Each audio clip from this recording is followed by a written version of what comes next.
नमस्कार दोस्तों, सागर एकेडमी में आप सभी का स्वागत है। मैं नीतीश त्रिपाठी आज आप लोग को विधि की क्लासेस प्रोवाइड करने जा रहा हूँ। मित्रों, सामान्य तौर पर जब अपराध होता है तो उन अपराधों का जो जिक्र है या उन अपराधों को जो डिफाइन किया गया है या उनके लिए जो भी दंडिक प्रावधान है वो हमारा भारतीय दंड संहिता 1860 में उन बातों को प्रावधानित किया गया है कि कौन-कौन से अपराध हैं, उनके उनका डेफिनेशन क्या है, उनके लिए दंड का प्रावधान क्या है। लेकिन मित्रों, जब आप आईपीसी पढ़ेंगे तो ये सब बातें तो क्लियर हैं। लेकिन जब कोई भी क्राइम होता है, जब कोई भी आपके साथ क्राइम होता है फिर या फिर समाज में कोई भी क्राइम होता है, तो उस स्थिति में आईपीसी में जो बातें लिखी हैं वो तो ठीक है, लेकिन अब आपका जो कर्तव्य होता है वह होता है कि जिस व्यक्ति ने आपके साथ या किसी अन्य व्यक्ति के साथ क्राइम किया है उस अपराधी को सजा दिलवाना। तो यह जो सजा दिलवाने की प्रक्रिया है तो इसके लिए दंड प्रक्रिया संहिता 1973 का प्रावधान किया गया है। तो इसी वजह से भारतीय दंड संहिता और दंड प्रक्रिया संहिता दोनों को साथ लेकर ही पढ़ना उचित रहता है, क्योंकि उसमें अगर अपराध और दंड को परिभाषित किया गया है तो अपराधी को कैसे हम किस तरीके से उसे दंडित करवाएंगे, इसके लिए दंड प्रक्रिया संहिता 1973 प्रावधान। मित्रों, पहली बात, वैसे तो ये सामान्य बातें हैं कि अगर हमारे साथ कोई दुर्घटना होती है, कोई क्राइम होता है या किसी अन्य व्यक्ति के साथ आप क्राइम होते हुए देखते हैं, तो पहला काम आपका होता क्या है? पहले आप दौड़ कर कहाँ जाते हैं? तो वह आप थानाध्यक्ष के पास जाते हैं, थाना प्रभारी के पास जाते हैं या निकटवर्ती जो भी पुलिस चौकी है, वहाँ भी आप जा सकते हैं ताकि आप सूचना दे सकें। तो जब आप जाते हैं तो यहीं से आपकी दंड प्रक्रिया संहिता की जो प्रक्रिया है अपराधी को दंड दिलवाने की, जो ही आप पहला कदम उठाते हैं, फर्स्ट स्टेप उठाते हैं कि यार मेरे साथ तो दुर्घटना हो गई या कोई अपराध हो गया या किसी अन्य व्यक्ति के साथ ऐसा हुआ, तो जो फर्स्ट स्टेप है तो वह आपका काम है पुलिस को इन्फॉर्म करना। अब आप पुलिस को आप इन्फॉर्म करते हैं इस वजह से कि जिले के, डिस्ट्रिक्ट के जितने भी क्राइम होते हैं, कानून व्यवस्था किसका कार्य है? पुलिस पुलिस का कार्य है। तो जो भी क्राइम होते हैं तो इसके लिए पुलिस अधीक्षक, जो कि सभी थानों का इंचार्ज होता है, जो कि सभी जिले के जितने भी थाने हैं सबको वो सबका वो पर्यवेक्षण करता है, सबको वह देखता है। तो पुलिस अधीक्षक का प्राथमिक कार्य है कि जो भी कानून व्यवस्था बिगड़े वह उसे देखे, जो भी अपराध हो वह उसे रोके। तो पुलिस अधीक्षक का कार्य, इसके अतिरिक्त जिला जिला मजिस्ट्रेट साहब, क्योंकि उनका भी एक दायित्व होता है जिले के प्रति कि कितने क्राइम हो रहे हैं वह उनको सूचित किया जाए। तो पुलिस अधीक्षक को सूचना जाती है और जिला मजिस्ट्रेट साहब को भी रिपोर्ट दी जाती है। इसके अतिरिक्त एक न्यायिक अधिकारी, जो कि जिस क्षेत्र में क्राइम हुआ है उस क्राइम को हैंडल भी करने का कार्य कौन करता है? वह न्यायिक अधिकारी करता है। वह देख रेख करता है कि अगर हमारे क्षेत्र में कोई क्राइम होता है तो पुलिस ने क्या कार्रवाई की, क्या उसने अन्वेषण किया या जो भी चीजें हैं उसको वह निगरानी के रूप में रखता है। इसी वजह से उसको भी रिपोर्ट दी जाती है। तो प्रथम सूचना रिपोर्ट एफआईआर, तो एफआईआर है क्या? इसके लिए आपको जाना पड़ेगा सीआरपीसी की धारा, क्या है आपको सीआरपीसी सीआरपीसी की जो धारा है वह है 154। ठीक, 154 के तहत आपको अगर किसी क्राइम की सूचना मिलती है, लेकिन एफआईआर के पहले एक बात और आपसे यहाँ पर जिक्र करना अनिवार्य है। एफआईआर तो आज का मेन टॉपिक है ही, लेकिन इसके साथ साथ यहाँ आप लोग को ये हम बताना चाहते हैं कि पुलिस को सूचना कितने प्रकार की होती है, क्योंकि इससे थोड़ा सा चीजें पहले से क्लियर हो जाए तो आपके लिए अच्छा रहेगा।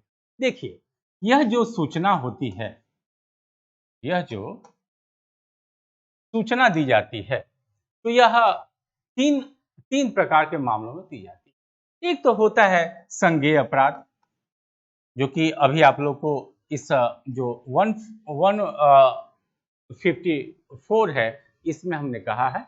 इसमें इस सेक्शन के तहत आपको संज्ञेय मामलों की सूचना पुलिस अधिकारी को देनी है, या आप खुद ही जाएंगे, क्योंकि ये आपका ड्यूटी है कि आप पुलिस अधिकारी को ही यह सूचना देंगे।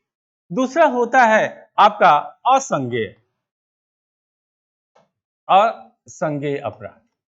ठीक, यह इस अपराध को भी आप चाहें तो आप पुलिस अधिकारी को सूचित कर सकते हैं। इसके संदर्भ में धारा 155 सीआरपीसी में प्रावधान किया गया है।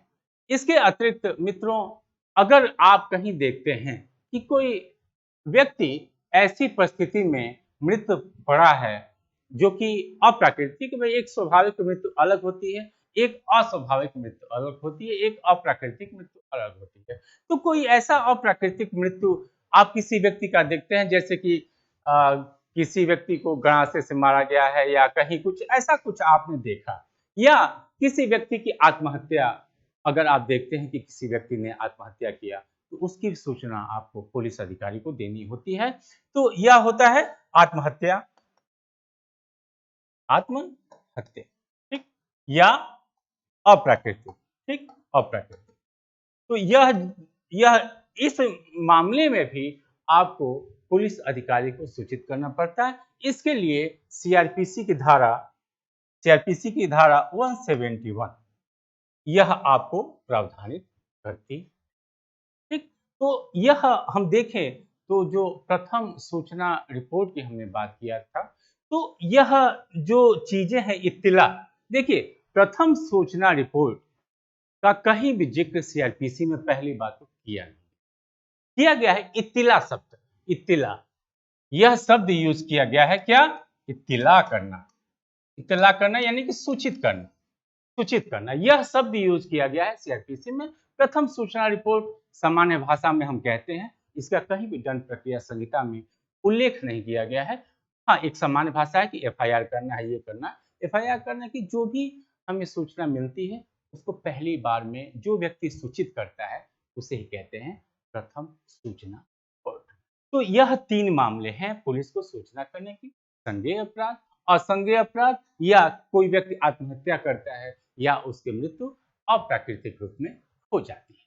तो इसके लिए पहले कहा था कि 154, 155 और 171 यह प्रावधान तीनों में किया गया है। आज का जो मित्रों क्लास है, यह असंज्ञेय और आत्महत्या, इसके लिए अलग से हम वीडियो बनाएंगे। आज सिर्फ यही देखते हैं कि संज्ञेय अपराध, ठीक, तो संज्ञेय अपराध के बारे में आज हम थोड़ा सा देखेंगे। देखिए, संज्ञेय अपराध, अगर आपसे कोई पूछता है कि पुलिस अधिकारी संज्ञेय अपराध को किस धारा के अंतर्गत, आपको पहले यहाँ पे लिखा गया था 154, संज्ञेय अपराध के बारे में सोचना। तो अगर कोई आपसे पूछता है कि सर संज्ञेय अपराध होता क्या है और किन मामलों में, क्योंकि कई बार आप जाते हैं जब थाने पर, तो वहां पुलिस अधिकारी आपके रिपोर्ट को लिखने से मना करता है, वो कहता है कि ये हमारा मामला नहीं है, आप जाइए कोर्ट में जाइए, मजिस्ट्रेट के पास जाइए, मजिस्ट्रेट अगर जो मुझे आदेश करेगा वो हम मानेंगे। तो इसका जो मेन ग्राउंड है वह है यही संज्ञेय शब्द। संज्ञेय शब्द कॉग्निजेबल ऑफेंस जो होता है वह होता है, कैसे अपराध होते हैं, तो वह ऐसे अपराध होते हैं जो कि 3 वर्ष से ऊपर की जिसमें सजा होती है, कम से कम 3 वर्ष की सजा हो।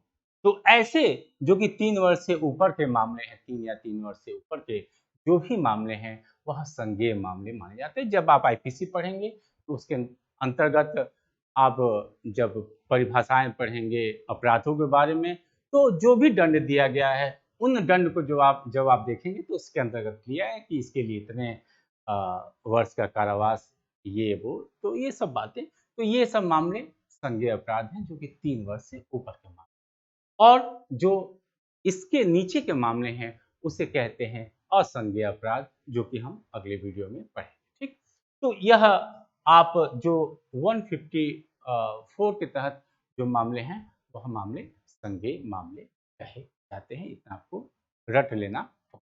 चलिए, तो जब आप थाने पर जाते हैं, पहली बात तो एक और यहाँ पर चीजें क्लियर करते हैं, चूंकि लेक्चर हो रहा है तो बीच बीच में आप लोग को कंफ्यूजन होगा, सर थाने पर और चौकी पर। देखिए, कभी भी जो एफआईआर लिखी जाती है वह पुलिस चौकी में नहीं लिखी जाती, हमेशा ही एफआईआर वह पुलिस थाने में लिखी जाती है, क्योंकि पुलिस थाने में वैसी व्यवस्था होती है। लिखता तो एसआई है, चौकी पर भी एसआई ही नियुक्त होता है और थाने पर भी एसआई ही होता है, लेकिन उसे एक विशेष पावर दिया गया है। वहां पर जो रजिस्टर होती है, जिसे सरकारी रजिस्टर कहते हैं, जिसमें रोज की जो जितने भी क्राइम होते हैं, जो भी आपको इत्तला मिलती है, वह रजिस्टर वहां पर लिखा है। तो कहने का अर्थ है कि सुविधाएं आपको वहां पर रहती हैं। तो जब भी आप थाना प्रभारी के समक्ष जाते हैं पहली बार कि सर मेरे साथ क्राइम हुआ या किसी और अन्य के साथ क्राइम हुआ, अगर आप मौखिक रूप से चीजों को बताते हैं, ठीक, कहने का अर्थ यह है कि यह जो आप सूचना आप देते हैं, यह सूचना देते हैं, यह दो प्रकार की हो सकती है। एक तो मौखिक, ठीक, एक तो मौखिक और दूसरा है लिखित। आप एक कागज पर लिखकर कि ये घटना मेरे साथ हुई या हमने ऐसा कुछ देखा, तो आप उसे लिख कर ले जा सकते हैं। या आप अगर आप तुरंत का घटना देखें और आप दौड़े थाना पर जाते हैं, आपके पास इतना वक्त नहीं है कि उन बातों को लिखें, या आप लिखना पढ़ना नहीं जानते हैं, तो आप मौखिक रूप से जाकर थानाध्यक्ष महोदय से आप कह सकते हैं कि साहब हमने ऐसी ऐसी बातें देखी और यह मुझे क्राइम लगा, तो लिहाजा इसको आप रिपोर्ट करें। तो यह आपको रिपोर्ट करना होता है दो प्रकार से। ठीक, जब आप मौखिक रूप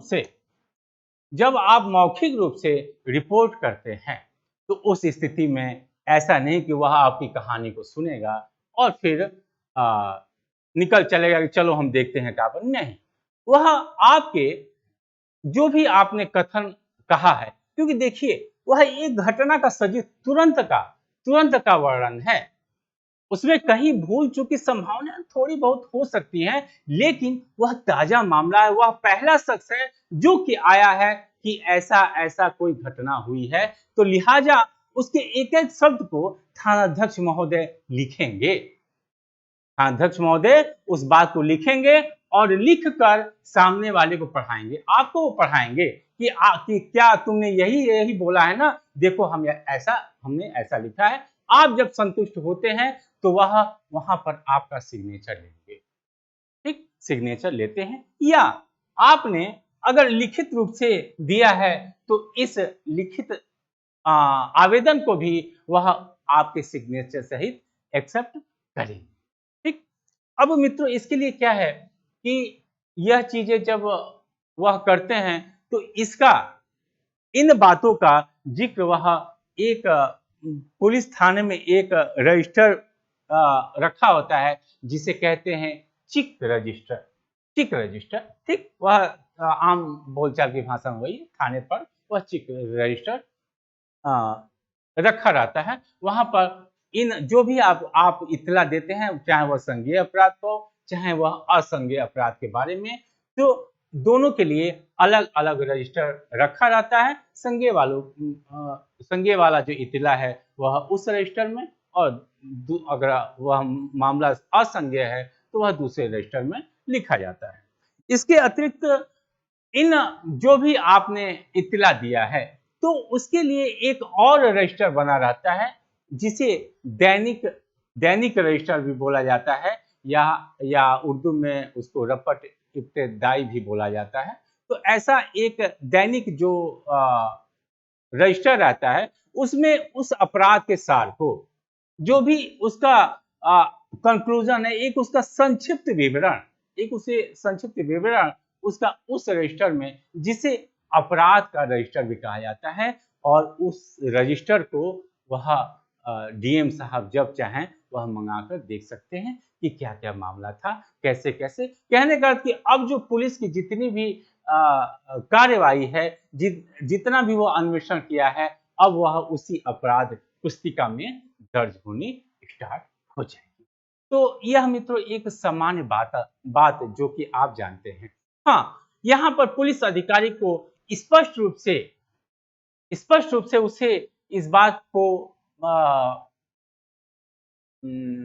इस बात को उसे तय करना होता है कि जो सूचना मिली है, क्या वह स्पष्ट अपराध की सूचना मिली है, क्या वह सही में क्राइम हुआ है, और वह क्राइम 3 वर्ष से ऊपर का है कि नहीं। ठीक, अब ये नहीं कि कोई सूचना मिली है कि साहब एक व्यक्ति रोड के किनारे गिरा हुआ मिला है, तो गिरा हुआ मिला है, पड़ा हुआ मिला है, मरा हुआ मिला है, ये बात अलग है। इसके लिए आपको पहले ही कहा था कि 171 जब हम आप लोग पढ़ाएंगे तो स्पष्ट है। लेकिन अगर कोई व्यक्ति यह कहता है कि साहब एक व्यक्ति का गला रेत कर फेंका हुआ है, और ये तो ये एक महसूस होता है कि किसी व्यक्ति के साथ कोई क्राइम हुआ है। यह मतलब कि यह स्पष्ट होता है कि उस व्यक्ति के साथ कोई अपराध किया गया है।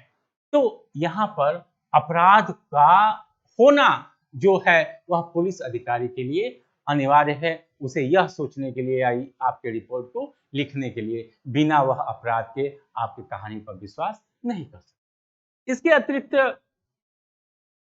अगर मान लीजिए पुलिस अधिकारी, आपने अपराध की सूचना दिया और पुलिस अधिकारी उस बात को लिखने से इनकार कर देता, वह कहता है कि नहीं, हम आपकी बातों को लिखेंगे। भाई जनरली होता भी है, आप लोग तो पुलिस की कार्रवाई को आप कार्य प्रणाली जो है वह आप लोग अच्छी तरह जानते हैं। इस देश का दुर्भाग्य है कि अंग्रेज चले गए, लेकिन उनके सिद्धांत को फॉलो आज भी हमारे पुलिस अधिकारी करते रहते हैं, और उनकी दबंगई जग जाहिर है। अगर आप कमजोर हैं तो लाख आपके साथ क्राइम हुआ है, लाख आपके साथ संज्ञेय अपराध हुआ है, वह भाई साहब जनरली FIR नहीं लिखते हैं, क्योंकि उनको हलवाई की तरह तूंद फुलाकर बैठने की आदत हुई है, वो कार्य नहीं करना चाहिए। भाई FIR जब लिखेंगे तो उनको कार्य भी करना पड़ेगा, उनको अन्वेषण के लिए जाना पड़ेगा, तो वह नहीं करना चाहते हैं। तो ये तो इस स्थिति में अगर ऐसा कोई बात होता है और वह थानाध्यक्ष महोदय लिखने से इनकार कर देते हैं, भले वह आपका मामला 3 वर्ष से ऊपर का मामला हो, तो उस स्थिति में आप करेंगे क्या? इसके संदर्भ में भी CRPC की जो धारा है 154, उसमें इस बात को प्रावधान किया गया है कि अगर थानाध्यक्ष महोदय आपके मामलों को लिखने से इनकार कर देते हैं, तो आप उस संज्ञेय अपराध की इत्तिला बाई पोस्ट पुलिस अधीक्षक महोदय को, किसको? यह SP महोदय जो है होते हैं, सुपरिटेंडेंट ऑफ पुलिस, इनको आप बाई पोस्ट, ठीक, बाई पोस्ट, यह आप बाई पोस्ट उनको भेज सकते हैं पुलिस अधीक्षक। तो वह अगर आपके पत्र को पाते हैं और उन्हें यह संतुष्टि हो जाती है कि यह मामला संज्ञेय मामला है, तो या तो वह तुरंत संबंधित थाने को बताएंगे, या वह जो भी उचित कदम उठाना चाहें, क्योंकि सारे थानों पर उनका पावर है, वह उस इत्तिला को चाहे तो किसी अन्य अधिकारी से भी उसका अन्वेषण करवा सकते हैं, या संबंधित थाने को भी भेज सकते हैं कि आप FIR लिख लो। ठीक, इसके अतिरिक्त न्यायिक मजिस्ट्रेटों को भी यह पावर दिया गया है। तो आप जब पढ़ेंगे अध्याय 15, यस, अध्याय 15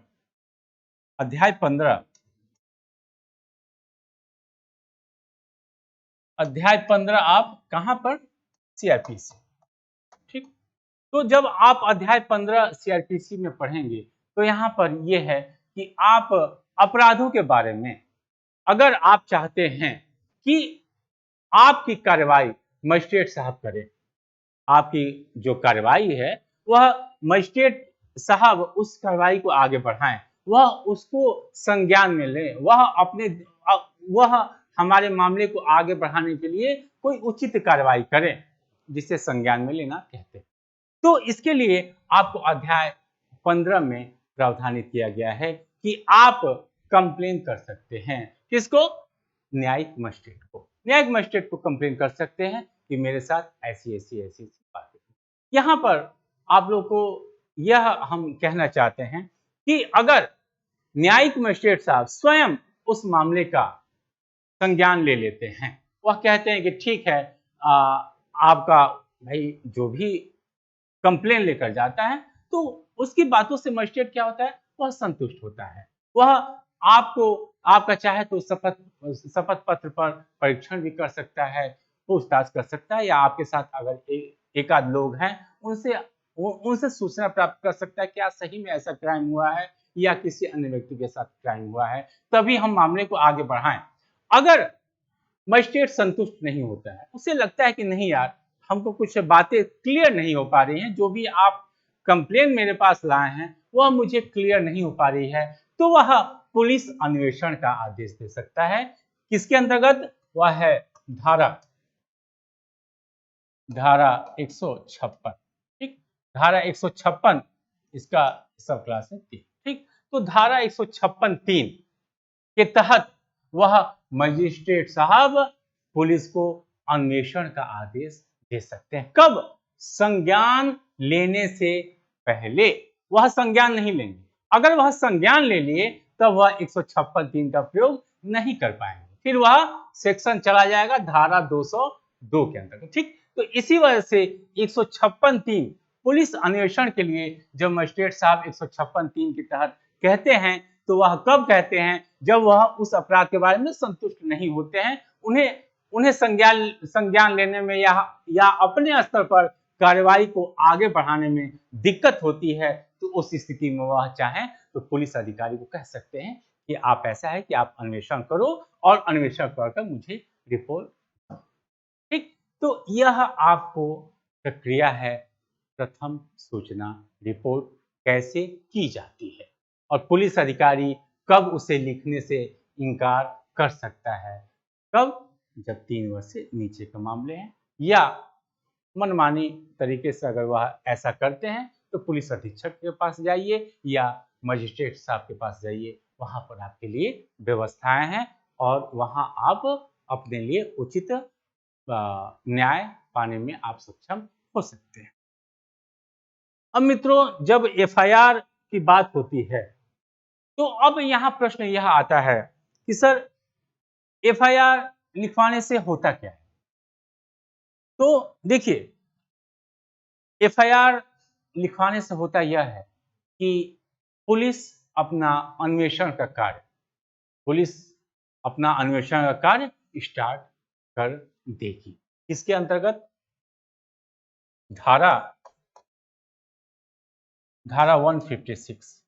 ठीक, इसके तहत पुलिस अपना अन्वेषण का कार्य, मतलब अन्वेषण का अर्थ यह है सामान्य भाषा में कि वह उस घटना स्थल पर जाएगी, मामलों को देखेगी। ठीक, कैसे कैसे कैसे कैसे क्या घटना हुई, अगर वह कोई अपराधी है तो उस अपराधी को पकड़ेगी, कोई ऐसी संदिग्ध वस्तु है उस वस्तु को कब्जे में लेगी, क्योंकि एवरीथिंग जो उस अपराधी को पकड़ने के लिए आवश्यक है एक पुलिस अधिकारी के लिए, वह कार्य करेगा। ठीक, अब यहाँ तो यह बात है। अब यहाँ विधि के जो छात्र रहते हैं, विधि के छात्र, ठीक, उनके लिए कुछ बातें क्लियर हो सकती है। वैसे तो सामान्य लोगों को भी यह बात जाननी चाहिए कि यह जो एफआईआर होता है, एफआईआर जो होता है, तो इस एफआईआर का जो व्यक्ति लिखवाता है, मान लीजिए हमने लिखवाया या जिसके साथ क्राइम होता है उसके बारे में। ठीक, तो इसका महत्व क्या है? मतलब कि एक साक्ष्य के रूप में इसका महत्व क्या है? ठीक, साक्ष्य के रूप में एज एविडेंस उसको कहां तक काउंट किया जाएगा या इसको आप किस रूप में ले सकते हैं। देखिए, आप जब सीआरपीसी आप पढ़ेंगे तो उसमें स्पष्ट रूप से लिखा गया है क्या कि जो आप एफआईआर लिखवाते हैं यह कोई मूल साक्ष्य नहीं है, मतलब कि यह कोई मूल एविडेंस, मूल साक्ष्य, मूल साक्ष्य नहीं है। यह आपका कोई मूल साक्ष्य नहीं है। ठीक, मूल साक्ष्य का अर्थ यह है कि आप उस साक्ष्य का जो एफआईआर लिखवाया गया है इस साक्ष्य का उपयोग किसी अन्य व्यक्ति के खिलाफ नहीं कर सकते।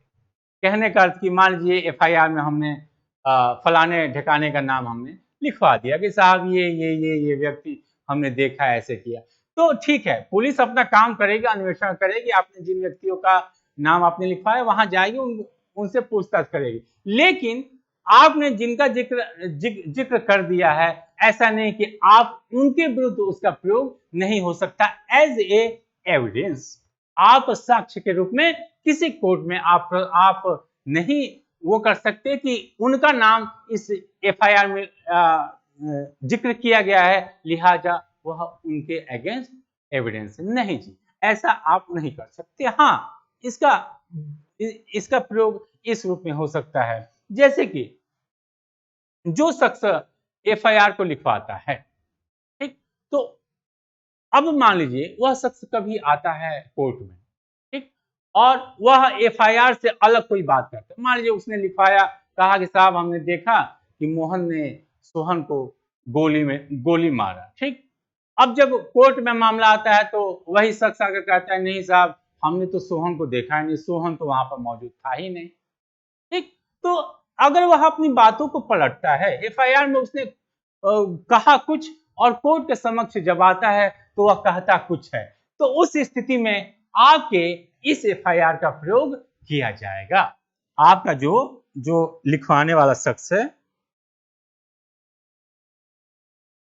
जो एफआईआर दर्ज करवाने वाला शख्स है, तो उसके विरुद्ध आपको दो सेक्शन है, आपको इंडियन एविडेंस एक्ट का, ठीक, इंडियन एविडेंस एक्ट का दो सेक्शन है, 145 और एक है 157, ठीक।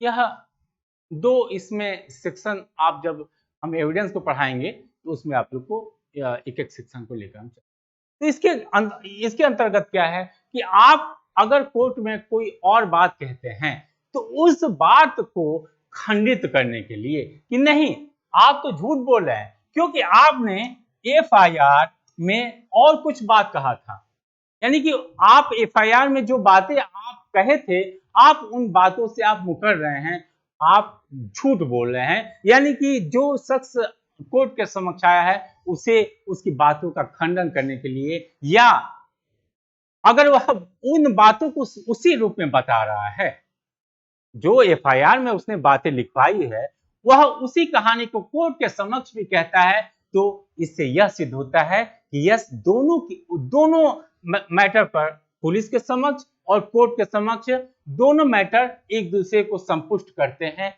यानी कि उसको वह सपोर्ट करता है, ठीक। तो जिस शख्स ने एफआईआर लिखवाया है उनकी बातों का खंडन करने के लिए क्या, पहला खंडन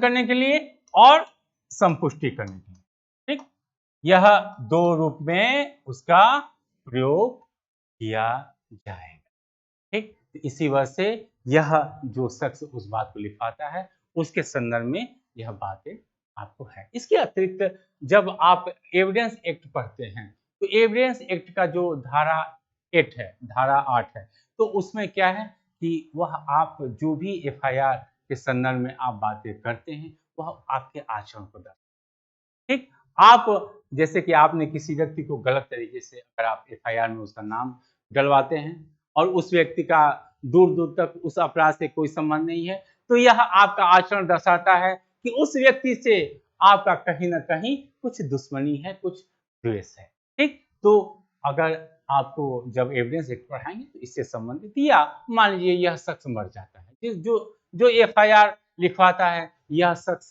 मर जाता है, तो उस स्थिति में क्या होगा, यह जो एफआईआर होगा वह मृत्युकालिक तथ्य, जो कि एविडेंस एक्ट जब आप पढ़ेंगे तो उसका जो सेक्शन 32 सब सेक्शन 1 है, तो उसके अंतर्गत यह उसके मृत्युकालिक कथन के रूप में इसका कोर्ट में प्रयोग हो सकता है।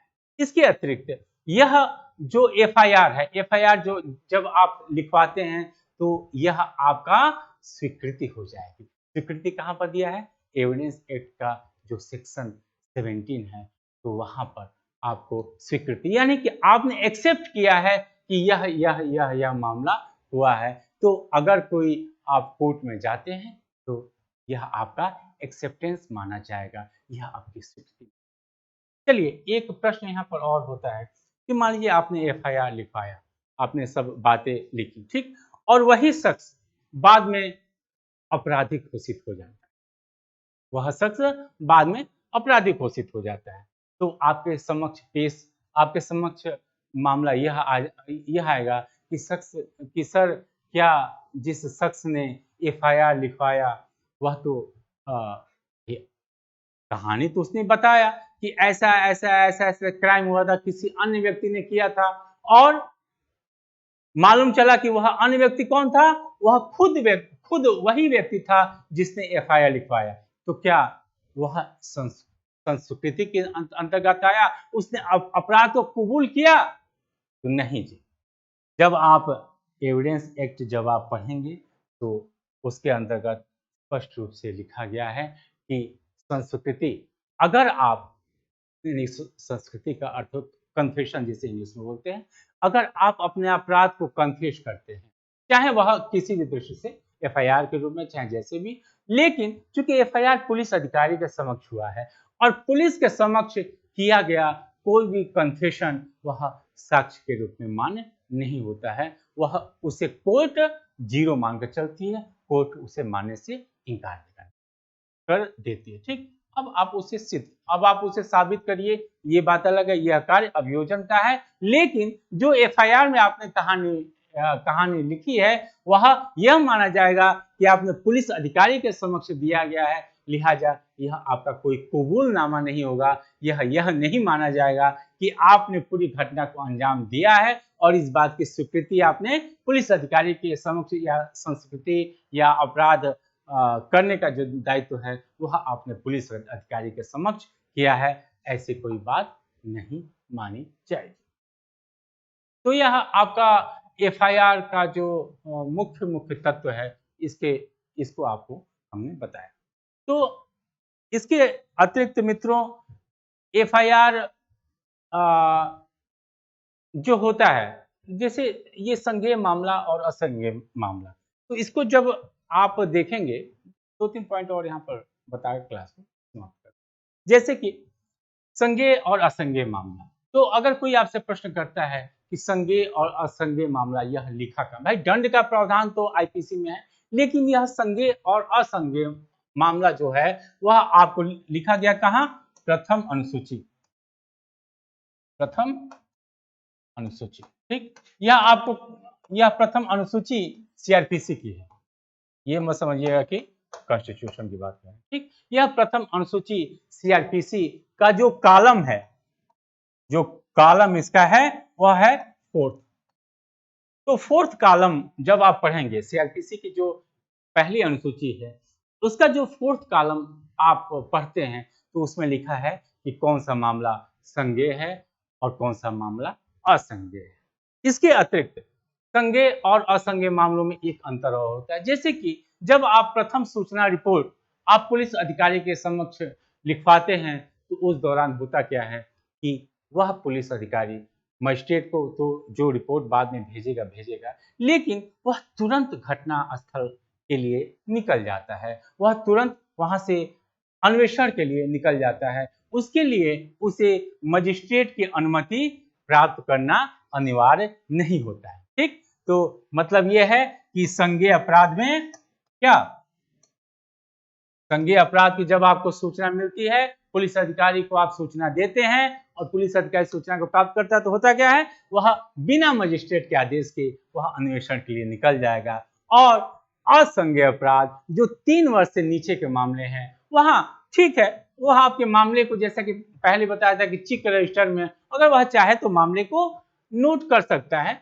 मामले को वह लिख सकता है और फिर वह कहेगा कि ऐसा है कि आप संबंधित मजिस्ट्रेट के पास जाइए। वह संबंधित मजिस्ट्रेट के पास आपको भेजेगा और यह कहेगा कि आप अन्वेषण के लिए आप मेरे को आप आदेशित करवा दो कि हम अन्वेषण कर सके। तो वह मजिस्ट्रेट जब आदेशित करेगा तभी वह पुलिस अधिकारी अन्वेषण के लिए जाएगा। मतलब अंतर यह है कि संज्ञेय अपराध में बिना मजिस्ट्रेट के आदेश के पुलिस अधिकारी अन्वेषण कर सकता है और असंज्ञेय मामले में वह मजिस्ट्रेट की आदेश का वह आदेश को प्राप्त करेगा तब वह अन्वेषण कर सकते हैं। इसके अतिरिक्त मान लीजिए मजिस्ट्रेट साहब गए, पुलिस अधिकारी जाता है और वह मामले को अन्वेषण करता है और उस दौरान उसे मालूम होता है कि यार इसमें तो मामला दो आ गया है, एक है असंज्ञेय मामला और दूसरा आ गया है संज्ञेय मामला। संज्ञेय मामला, इसको आप लोग ध्यान से पढ़िएगा। ये एक तो असंज्ञेय मामला आ गया है और एक असंज्ञेय मामला, वह अन्वेषण के दौरान उसे यह बात क्लियर होती है।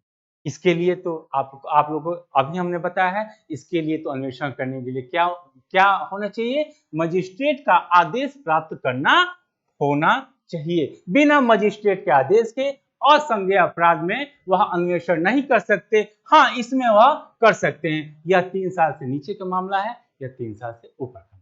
लेकिन यह जब मामला ज्वाइंटली उसके सामने आता है, कंबाइंड रूप में आ जाता है, वह जब अन्वेषण करता है तो उसे मालूम होता है कि यार इसमें तो यह भी मामला है, तो यस, अब इन दोनों मामले को वह ऐसे ट्रीट करेगा जैसे कि दोनों मामला संज्ञेय मामला हो। मतलब वह बिना मजिस्ट्रेट के आदेश के इन दोनों मामलों का अन्वेषण कर सकते। ठीक, तो यह आपका मेन जो चीज है वह क्लास के माध्यम से आप लोग को बताई दिया। ठीक, अब अगला जो क्लास मित्रों होगा उसमें कुछ और बातें आपसे करेंगे, जिसमें असंज्ञेय मामला या फिर जो भी कैसे कैसे अन्वेषण करता है, किसको रिपोर्ट करता है, क्या क्या, तो यह बातें आप लोग को नेक्स्ट क्लास में हम लेकर आएंगे। आपने हमारी बातों को बहुत ध्यान से सुना, इसके लिए बहुत बहुत धन्यवाद।